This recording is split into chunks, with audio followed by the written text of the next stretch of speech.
देखिए कितनी भी टेंशन हो मैं तो घूमता रहता हूँ, फिरता रहता हूँ और गाने गाता रहता हूँ। हालांकि मैंने आजकल वीडियो में गाने गाने कम कर दिए हैं, कम क्या गाता ही नहीं आजकल। वो कारण ये है कि मैं कमेंट पढ़ रहा था, एक बच्चे ने ऐसे लिख दिया मेरा दिल टूट गया सर, इतना नुकसान हो रहा है, आप गाने गाते हो हमें अच्छा नहीं लगता, हमारा दिल दुखी होता है। यार अगर हम दुख में दुखी होंगे ना तो दुख बढ़ता है। जैसा हम फील करेंगे, जैसा मन होता है ना, वैसे ही आसपास का एनवायरनमेंट होता है। तो कितना भी समय डिफिकल्ट हो, मुस्कुराते रहिए, इतना मुस्कुराइए कि बच्चों से ही पूछ लो सर गाना गाएं कि नहीं। अब आप ही बताओ, मैं दुखी हूँ, परेशान हूँ, या उस स्थिति से निकलने के लिए मुस्कुराहट के साथ गाता हुआ, हंसता हुआ, गुनगुनाता हुआ, उसको फेस करता हुआ, उस पीरियड में जो बेस्ट स्टेप्स है वो लेकर कैश मैनेजमेंट, रिस्क मैनेजमेंट कर कर अपने को बचाता हुआ था कि जब अच्छा पीरियड आए तो सारा बड़ा प्रॉफिट हो, इस तरफ ध्यान दूं या रोता हुआ ऐसे बैठ जाऊं, यार मैं लुट गया, मैं लुट गया, मैं लुट गया। आप बताइए क्या सही अप्रोच है? लिख डालिए कमेंट में, डार्लिंग मैं सारे कमेंट पढ़ता हूँ।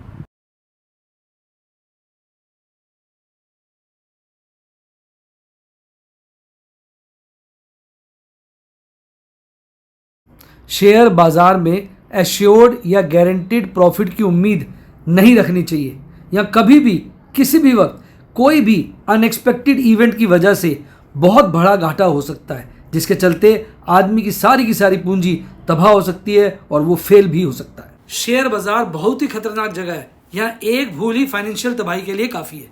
मैं केवल एजुकेशनल वीडियोज़ ही बनाता हूँ, मैं कोई बाय सेल रिकमेंडेशन नहीं देता हूँ। चर्चा किए गए स्टॉक उदाहरण के लिए हैं और खरीदने या बेचने की कोई रिकमेंडेशन नहीं है। मेरा यह मानना है कि शेयर बाजार में निवेश किसी के कहने पर नहीं करना चाहिए, बल्कि अपने रिस्क एपेटाइट और जानकारी के हिसाब से करना चाहिए। सदा याद रखें, जिसने ली टिप उसकी हुई डिप। शेयर बाजार में निवेश जोखिमों के अधीन है।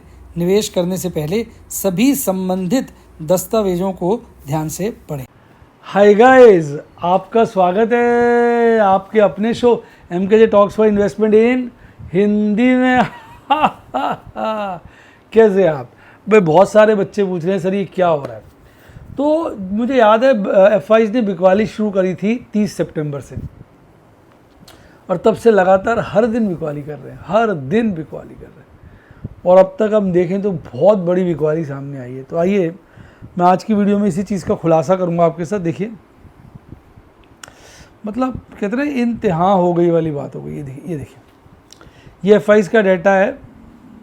ये 30 सितंबर की डेट मिस होगी, पता नहीं क्यों यहाँ 30 सितंबर आएगा,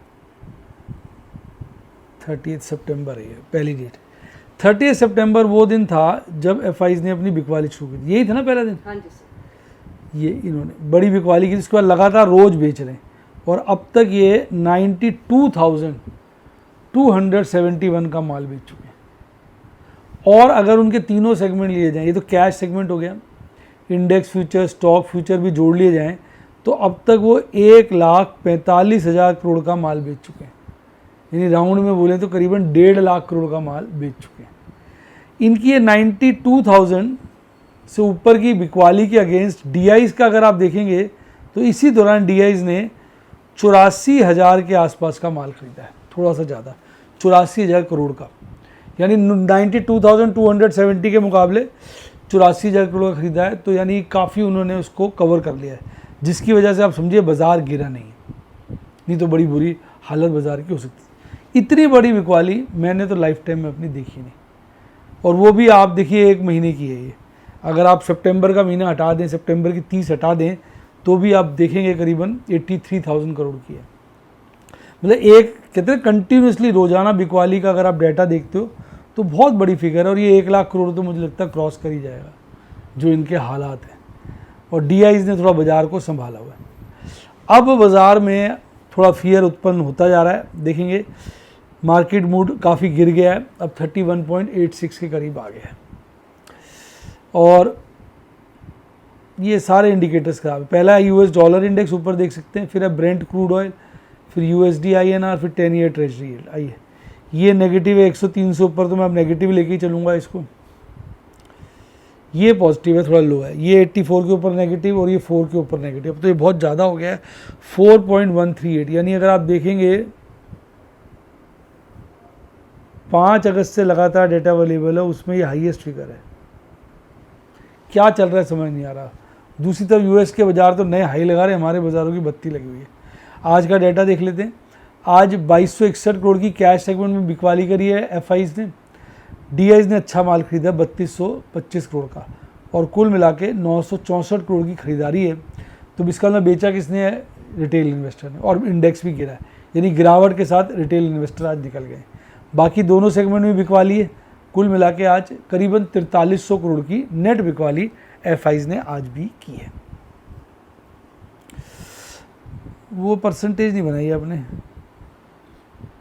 क्या सर? एफआईज की percentage, index long, stock long,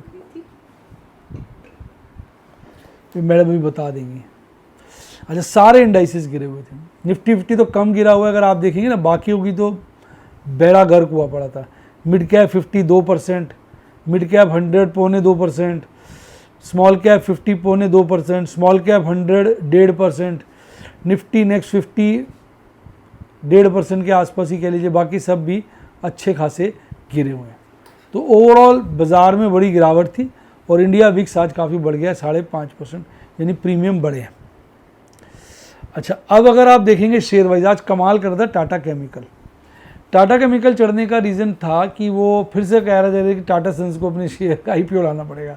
अब इनके पास उसका स्टेक है, एक बारी को भाग गया। आज बहुत ज़्यादा बिक गया था, ये 1247 बिक गया था, हालांकि उसके बाद गिर गया ये।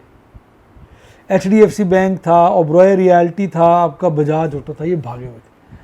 एडवांस डिक्लाइन रेशियो बिल्कुल पुअर था, 650 शेयर बढ़े हुए थे, और 1970 के आसपास शेयर गिरे हुए थे। बड़ी बुरी हालत है, मतलब बाजार की इंडेक्स वाइज तो नहीं, स्टॉक वाइज बड़ी बुरी हालत। India mart, RBL bank, Tata consumer product और वोडाफोन आइडिया, सारे शेयरों की आज बत्ती लगी हुई थी।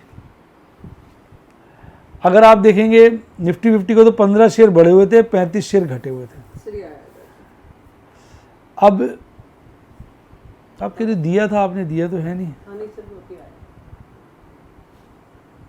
क्या है? सर एफआईज का इंडेक्स है 32.95 और स्टॉक का है 57.8, 57.8। तो एफआईज की लॉन्ग काफ़ी रीजनेबल है इंडेक्स के अंदर, ये 33 से नीचे आ गई है, पर स्टॉक में अभी भी हायर साइड पे ही है।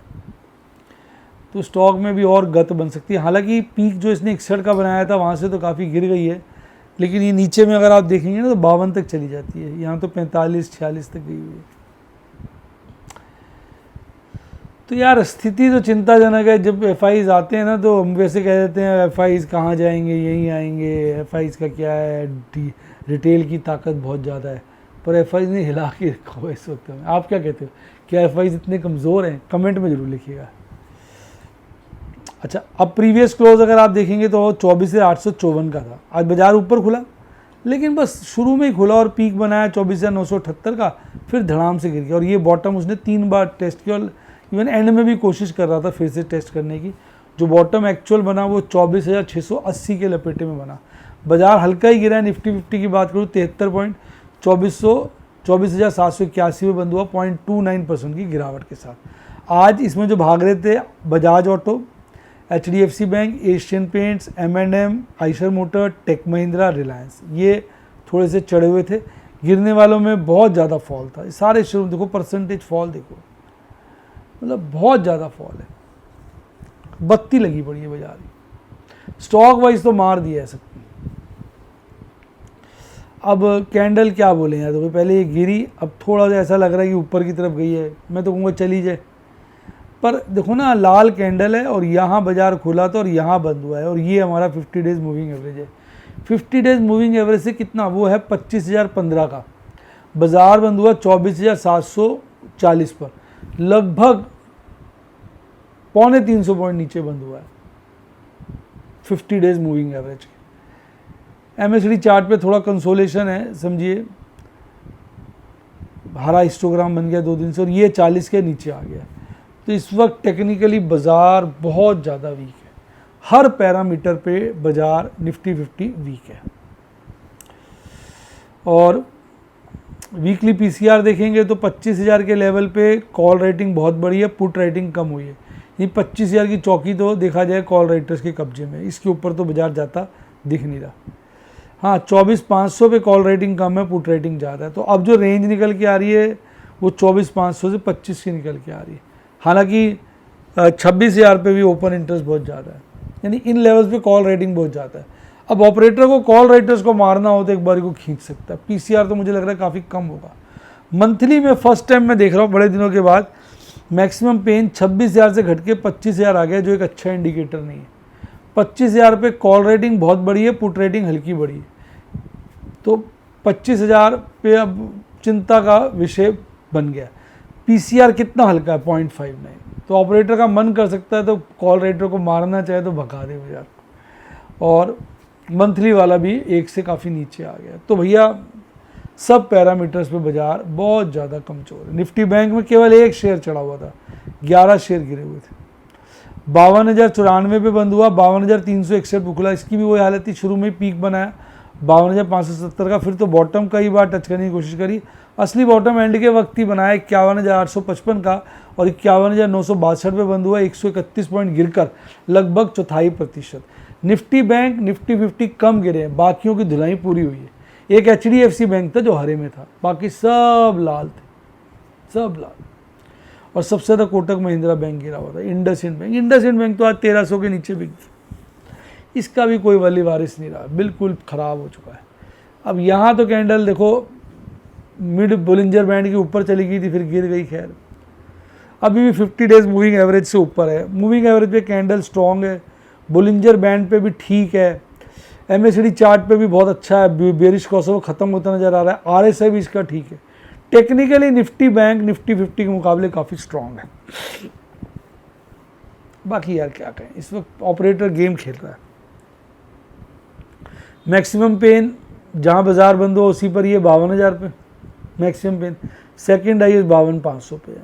तो ये हो सकता है थोड़ी सी अगले 2 दिन में रिकवरी दिखा सकता है, HDFC बैंक सपोर्ट करे तो। पीसीआर इसका भी काफ़ी हल्का हो गया, बहुत हल्का हो गया, मंथली भी हल्का हो गया और वीकली। तो कमज़ोरी बहुत सारे रोल ओवर्स किए मैंने आज, मेजर नए सौदे किए, 2 एग्रेसिव पुट बेची, 2 सेफ पुट बेची, 2 स्टॉक पोजीशन बनाई, और मैंने फिर स्टॉक बेच रहा हूँ, लगातार बेच रहा हूँ। इसके अलावा भी कुछ मिस हो गए होंगे, काफ़ी सारा माल बेचा, बेचता जा रहा हूँ मैं, हर लेवल पे बेच रहा हूँ। तो भैया सिर्फ इसलिए कि मुझे फीलिंग आ गई थी आज से 8-10 दिन पहले कि बाजार गिर सकता है, और तब से लगातार मैं बेच रहा हूँ। और यही मैं आपको दिखाता हूँ कि किस तरीके से मैं अपने पोजीशंस को मैनेज करता हूँ। FNO में बहुत लॉस है, इसमें कोई अतिशयोक्ति नहीं। कई लोग कहते हैं सर लॉस छुपा रहे हैं, एक आध ट्रॉलर्स लिख देते हैं, बड़ा उन पर अफसोस भी होता है, पर मैं क्या करूँ, सबकी अपनी सोच है। मैं तो आपको बता ही देता हूँ, बहुत लॉस है। इतना लॉस मैंने देखा नहीं, ₹2.5 तक का लॉस चला गया था। राइट ऑफ करते करते करते लॉस ख़त्म, लॉस बुक करते करते करते आज भी 1:45 के आसपास, 2 के बीच में है। संभाला हुआ है सब कुछ। कैश सेगमेंट में बड़ा प्रॉफिट है, क्योंकि कैश सेगमेंट में बिकवाली कर रहा हूँ। ओवरऑल स्थिति जो है अभी कंट्रोल में है, लेकिन दिक्कत तो है, दिक्कत बड़ी भारी। आप लोग कैसे मैनेज कर रहे हैं कमेंट में जरूर लिखिएगा। और अगर आप सीखना चाहें, यही सब सीखने का वक्त होता है, ये मौका होता है सीखने का। अगर आप सीखना चाहें, व्हाट्सएप के स्टूडेंट बनना चाहें, तो 70 11 323 077 70 11 323 077 पे मेरी टीम को कॉल करिए, या यूट्यूब के मेंबरशिप सेक्शन में जाकर करिए। डीमेट अकाउंट नहीं खुलवाया तो टाइम वेस्ट कर रहे हैं, लिंक डिस्क्रिप्शन बॉक्स में फटाफट खुलवाइए, या मेरी टीम को कॉल करिए, पूरी हेल्प करिए। टेलीग्राम चैनल का लिंक भी डिस्क्रिप्शन बॉक्स में। इसी के साथ साथ bye, God bless you, happiness too. आप स्टॉक मार्केट के बेताज बादशाह बने।